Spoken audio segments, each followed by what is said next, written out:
Louvado seja o nosso Senhor Jesus Cristo, para sempre seja louvado. Eu me chamo Joubert, sou noviço de segundo ano da Comunidade Católica Dom de Deus. Estamos aqui mais uma vez nos Atos 8 para adentrarmos mais um pouco na Santa Doutrina da Igreja. E hoje nós veremos Deus como Criador e também a queda. Por isso vamos rezar pedindo ao Espírito Santo que Ele possa nos iluminar.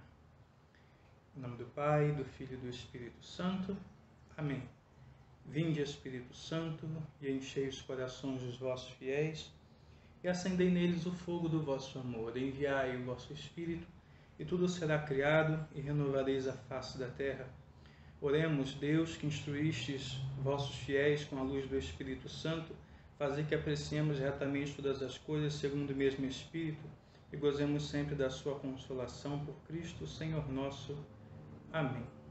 Maria, Mãe da Igreja, rogai por nós.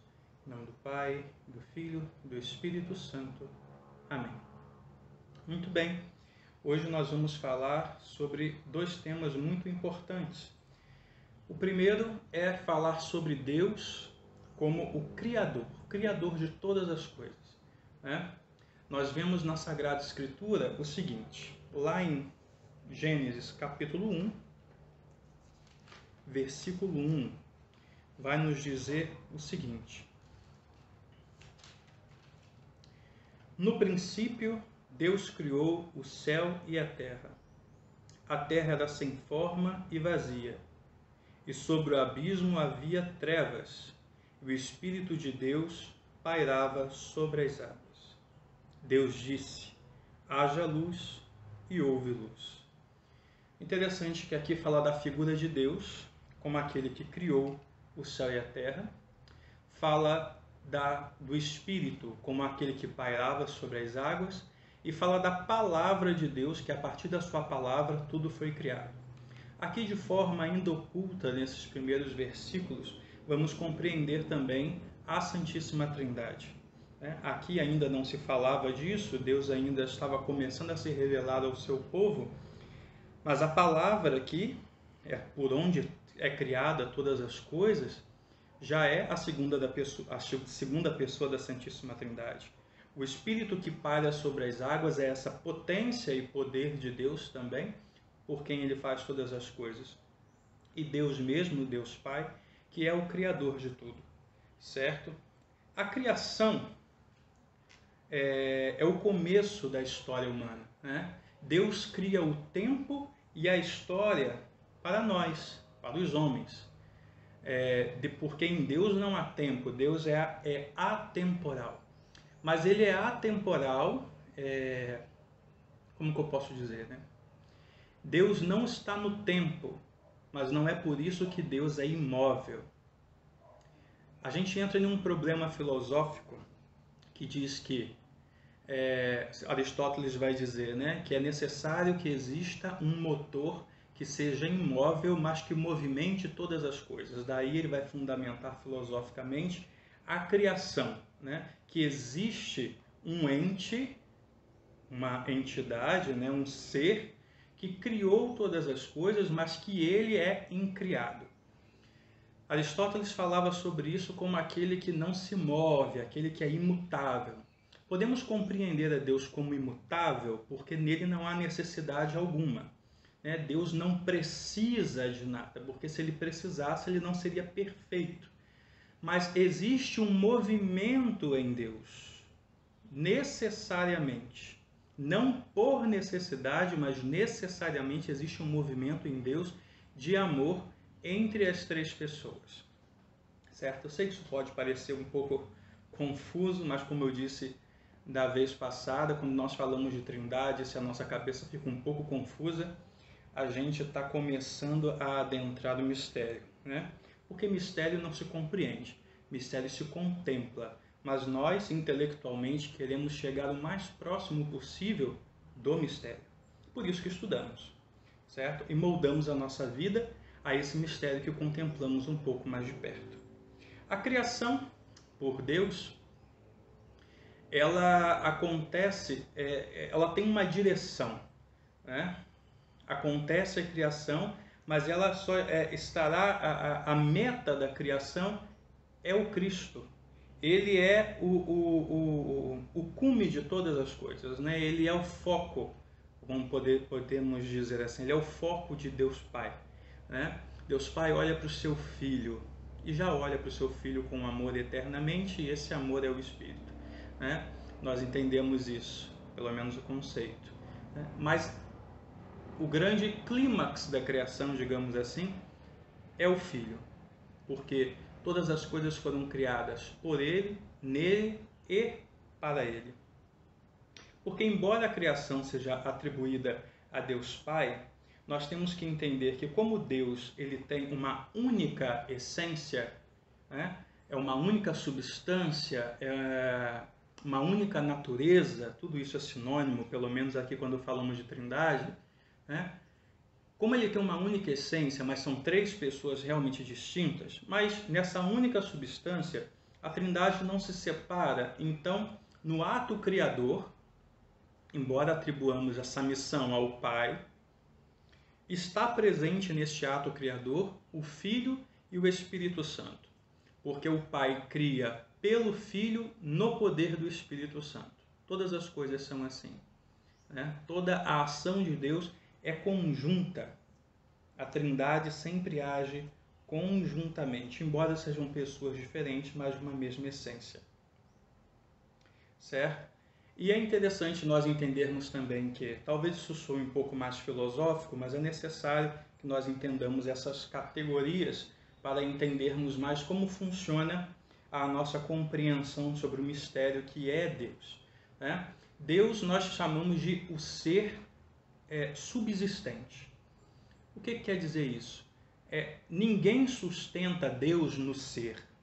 O que isso quer dizer?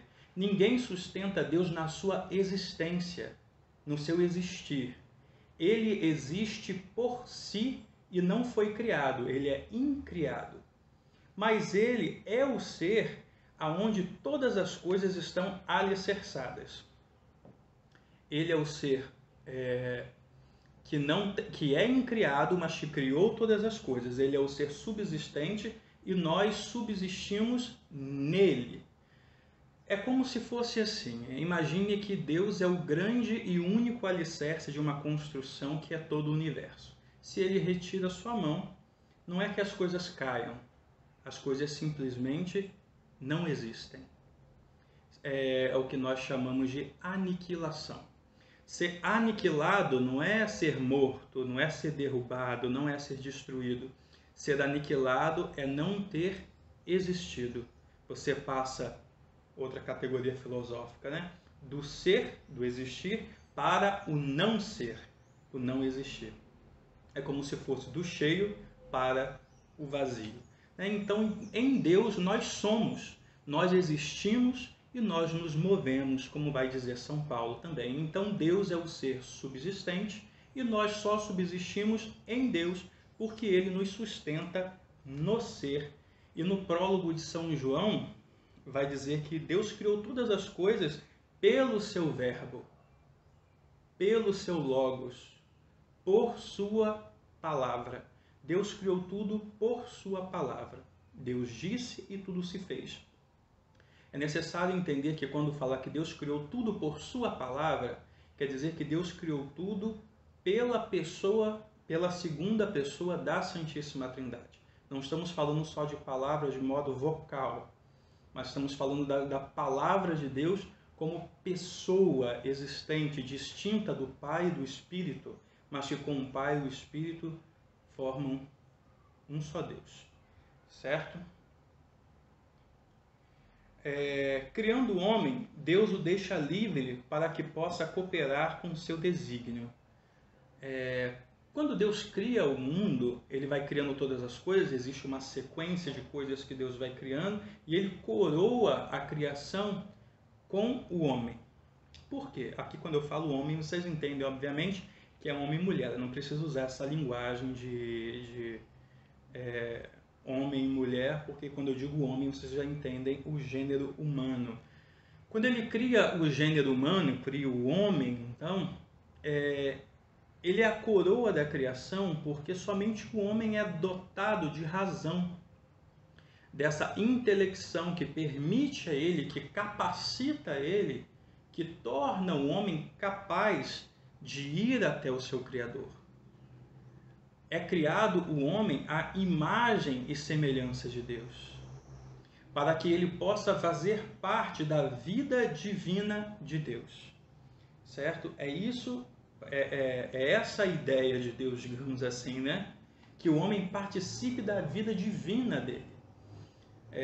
Mas só que no meio do caminho acontece a queda. E o que é a queda?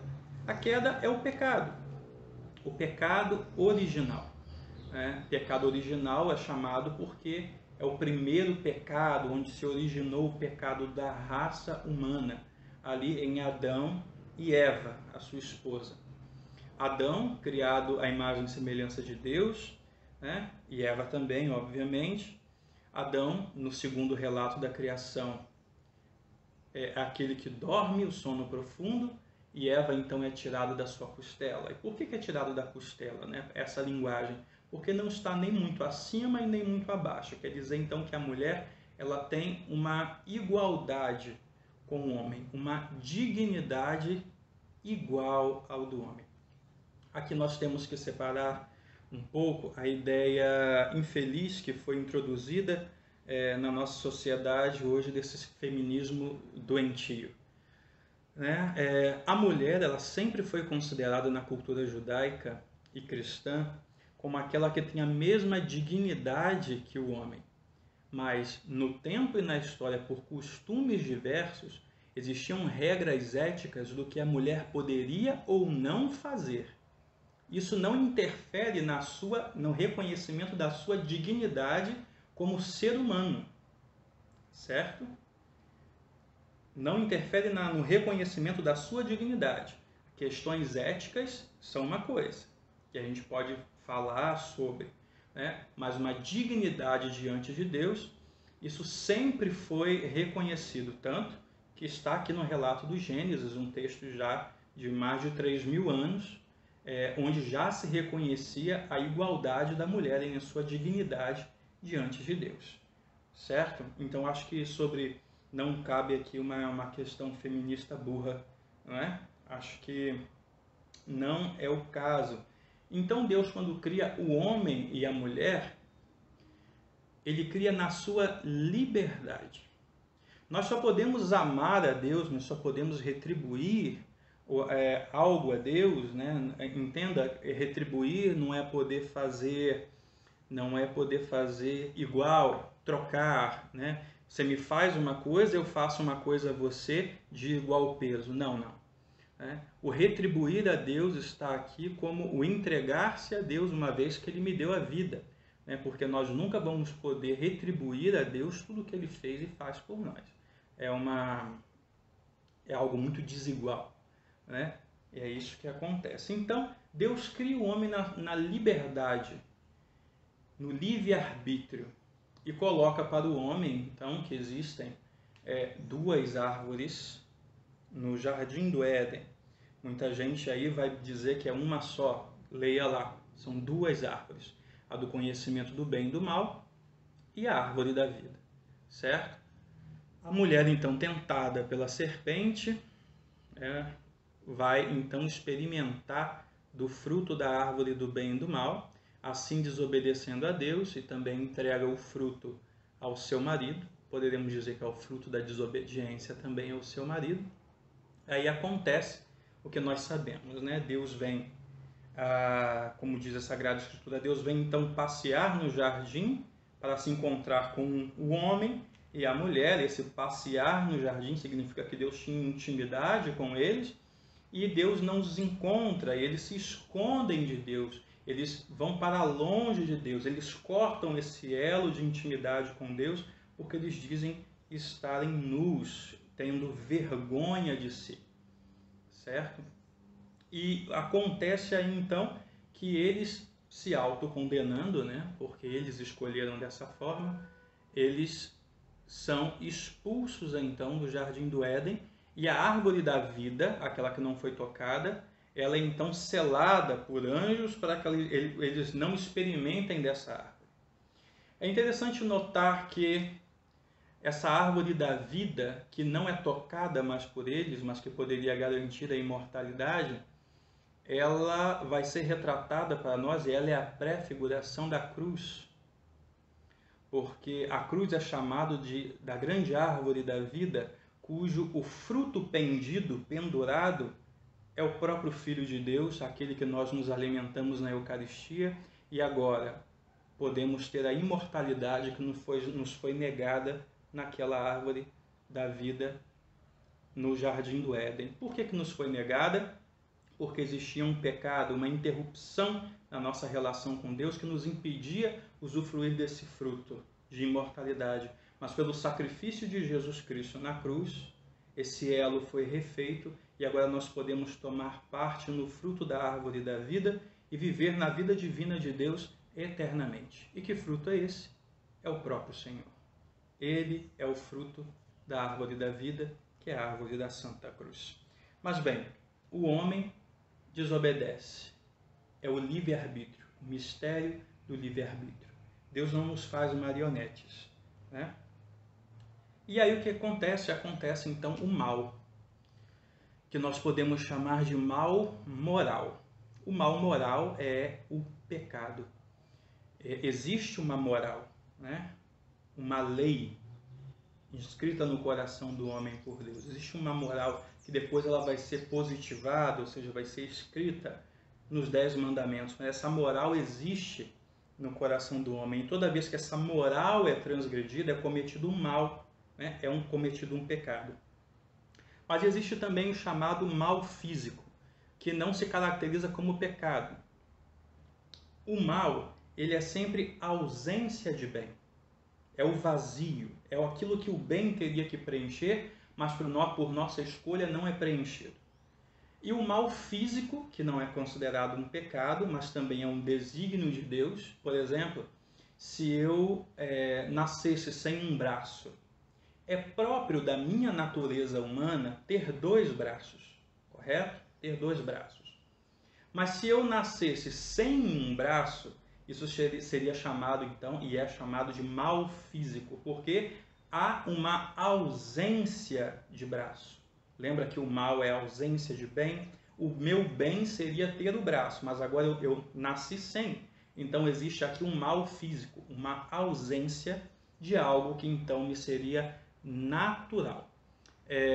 Eu não posso, por exemplo, falar de mal físico quando eu falo do homem dessa forma. Fulano nasceu sem asas. Não existe mal aí. Por quê? Porque não é próprio da natureza do homem ter asas. Certo?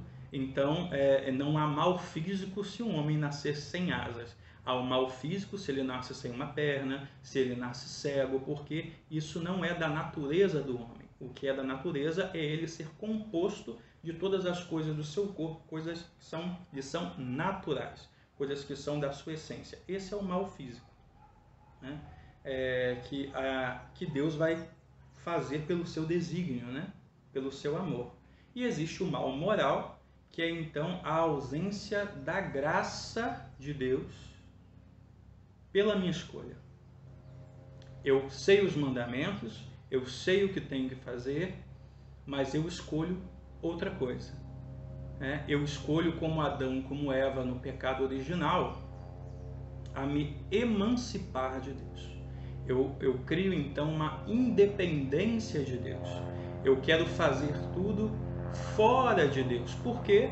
Porque de uma forma burra, mas que no momento vai fazer sentido, eu acho que todo mundo experimenta isso, parece que a minha escolha ela faz muito mais sentido do que aquilo que Deus mostra para mim.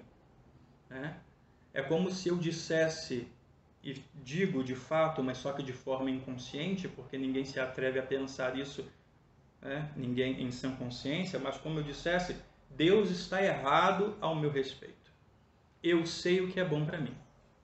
Deus disse para eu não comer do fruto, mas ele é tão bonito aos olhos e apetitoso ao paladar que, por que não? Talvez o preço a ser pago não seja tão caro assim. Então o demônio ele nos cega e nós então topamos o seu marketing, a sua propaganda, porque uma coisa que é necessário também entendermos, né? Talvez essa linguagem seja interessante para deixarmos a coisa um pouco mais plástica, né? Como que o demônio nos tenta? Nós vamos falar sobre isso em outra reflexão, outro dia, mas é bom já tocarmos nisso agora. Como que o demônio nos tenta? O demônio é um grande pós-doutor em propaganda e marketing, certo? Ele vai então colocar, apresentar diante de nós uma proposta. Uma proposta de, se aceitarmos, nós somos então protagonistas da nossa história.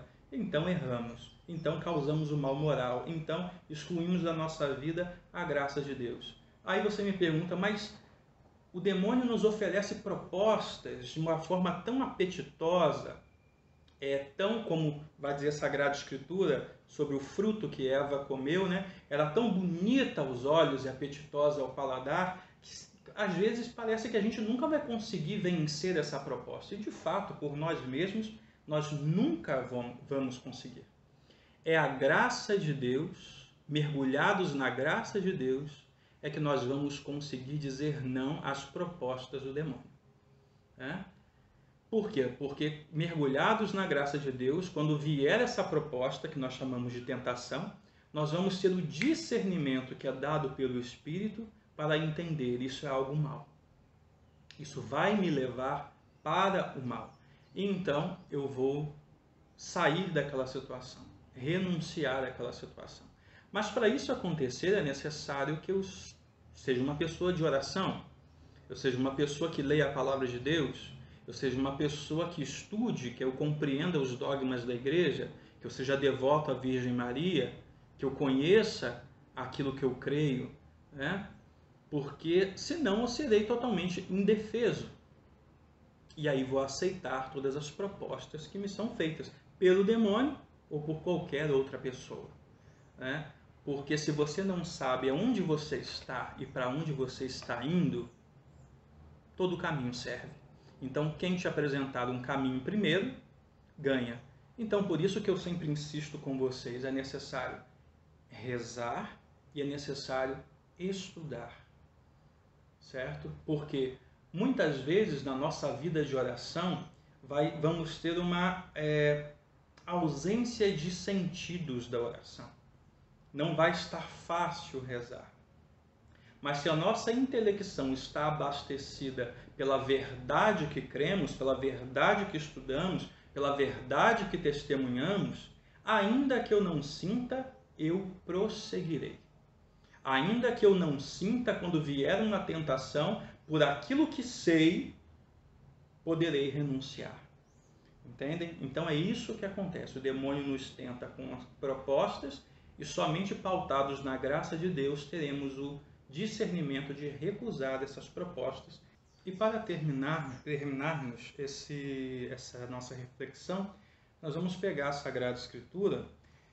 No capítulo 3 do Gênesis, nós vamos ver alguns aspectos sobre essa questão da queda, certo?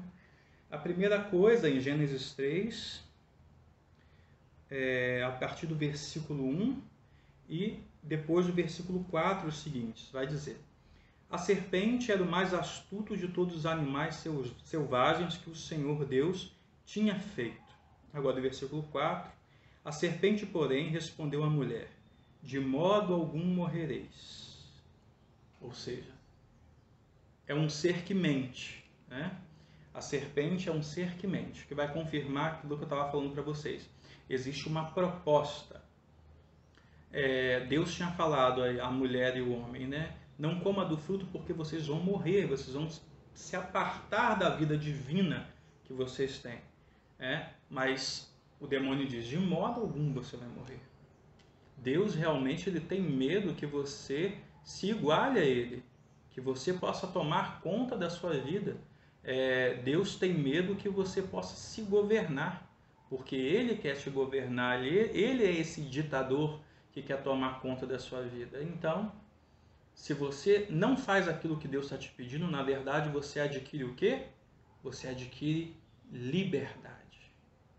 Você é livre de toda ditadura, você é livre de todo julgo, você é livre de qualquer palavra de pessoas sobre você, porque agora você toma conta da sua própria vida, você se sustenta. Ou seja, uma grande enganação. O demônio faz isso, ele é astuto.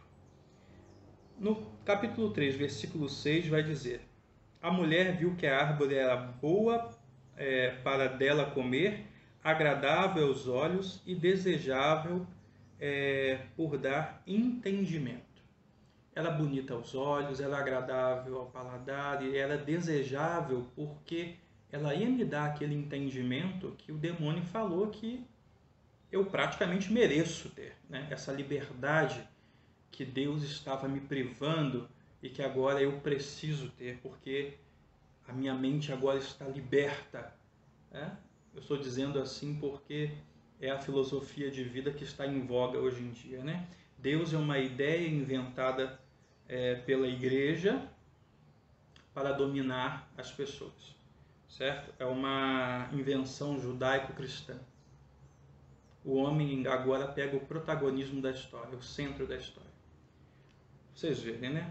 A humanidade está muito bem, obrigado, né? Sem Deus, para dizer o contrário. Mas vamos lá, Gênesis 3:7.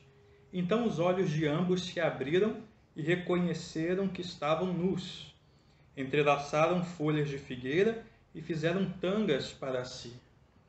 Aqui eles reconhecem então a sua nudez, reconhecem então que fizeram algo errado, começam a entender então que eles não são mais puros, que eles não são mais imaculados, que eles carregam neles agora um tipo de marca, nódoa do pecado, certo? Depois, Gênesis 3:8. Quando ouviram a voz do Senhor Deus, que andava pelo jardim à brisa da tarde, o homem e a mulher esconderam-se da face do Senhor Deus por entre as árvores do jardim. Aqui é a perda da intimidade com Deus, como eu falei para vocês. E no versículo 23 vai nos dizer: e o Senhor Deus o expulsou do jardim do Éden para que cultivasse o solo do qual tinha sido tirado. Adão tinha sido tirado do solo, moldado do barro. E Deus então os expulsa. Expulsar do Éden aqui, nessa linguagem, quer dizer que eles perdem o acesso, o direito à vida eterna, ao céu. Né? Eles perdem direito ao céu. E a gente vai entender que Jesus Cristo resgata nele, por ele, esse direito ao homem. Né? Nós temos direito ao céu por Jesus Cristo. Nós somos filhos de Deus por Jesus Cristo, porque somos filhos no Filho de Deus. Certo?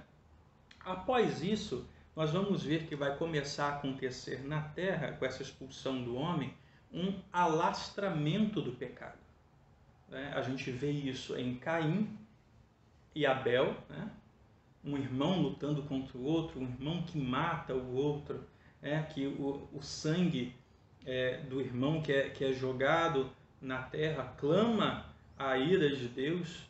Né? Depois nós vamos ter aí o dilúvio, nós vamos ter então o dilúvio, e o dilúvio acontece uma coisa interessante, né? Que acontece uma linguagem que ela é antropomórfica, ou seja, quando nós colocamos qualidades humanas ou defeitos humanos em Deus, quando nós dizemos que Deus chorou, Deus sorriu, Deus se alegrou, Deus ficou triste, quando vai dizer que parece que Deus se arrependeu, então, de ter criado a humanidade, certo? E como quisesse resetar, então, ali a humanidade. Depois nós temos a Torre de Babel também, né? A Torre de Babel, que é essa grande confusão dos humanos. Então isso acaba dando o alastramento do pecado. Esse pecado que então nos tira a vida divina, esse mal moral que nos tira a vida divina, mas Jesus Cristo com o seu sangue então resgata para nós e em nós essa vida. Ele refaz esse elo que nós rompemos, que nos desunia, nos retirava da presença de Deus. Então Jesus Cristo é esse que garante para nós a herança do céu novamente, e ele é o fruto redentor que nós nos alimentamos. Então, vamos pedir à Virgem Maria que possa nos abençoar e que possa fazer meditar no nosso coração essa palavra, essa mensagem, e que você durante essa semana possa meditar no seu coração todas as vezes que você optou em fazer a sua vontade livremente de coisas que depois você amargou as consequências. Para você entender que quando Deus te pede algo, quando Deus te coloca algo, não é porque Ele quer ser o Senhor da sua vida, porque Ele tem medo de você ser livre, mas porque Ele quer te fazer livre de fato. Porque nós, quando pensamos que somos senhores de nós mesmos, a única coisa que fazemos é nos aprisionar cada vez mais. Então, peçamos à Virgem Maria que ela possa, então, interceder por nós para que sejamos dóceis a Deus como ela foi. Ave Maria, cheia de graça, o Senhor é convosco. Bendita sois vós entre as mulheres e bendito é o fruto do vosso ventre, Jesus. Santa Maria, Mãe de Deus, rogai por nós, pecadores, agora e na hora de nossa morte. Amém. Em nome do Pai, do Filho e do Espírito Santo. Amém.